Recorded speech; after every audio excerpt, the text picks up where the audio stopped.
আর আপনার দ্বিতীয় অন্যায় হচ্ছে আপনি এখানে বাড়ি করতেছেন, সেটাও আমাকে না জানায়।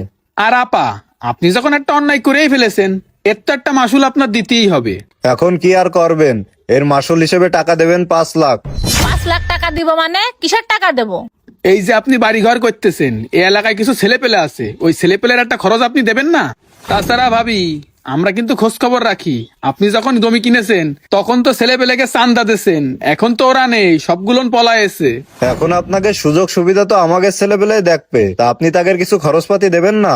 আজব ব্যাপার, আমি টাকা দিয়ে জমি কিনে বাড়ি করতেছি, আমি আপনার ছেলে পেলে টাকা দিতে যাবো কি জন্য? শোনেন ভাই, আপনারা এরকম উল্টো পাল্টা কথা বললেন না। আমি জমি কেনার সময়ও কারে চাঁদা দিইনি, আমি বাড়ি করার সময়ও কারে চাঁদা দিতে পারবো না।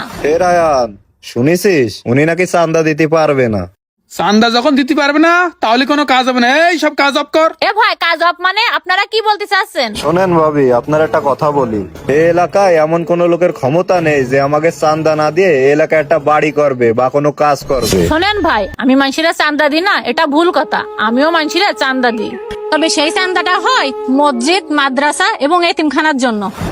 আর শুধু তাই না, আমি যখন বাসার বাইরে যাই, অনেক লোক আসে সাহায্যের জন্য, তখন আমি তাদের সাহায্যও করি।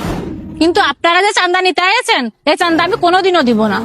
আর আপনারা যে চাঁদা নেবেন, এই চাঁদার টাকা নিয়ে আপনারা কি করবেন? শোনেন, আমরা রাজনীতি করি, আর রাজনীতি যখন করি কয়েকটা ছেলে পেলে তো ঘুরতে হয়, ওই ছেলে পেলেরও তো খরচ চালাতে হয়।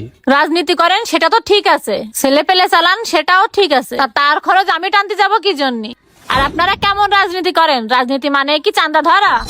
শোনেন ভাবি, আপনার অত কথার কৈফিয়ত আমরা দিতে পারবো না। আপনি এখানে বাড়ি করতেছেন, চাঁদা দিতে পারলে এখানে বাড়ি করবেন, আর না দিতে পারলে এখানে বাড়ি করতে পারবেন না।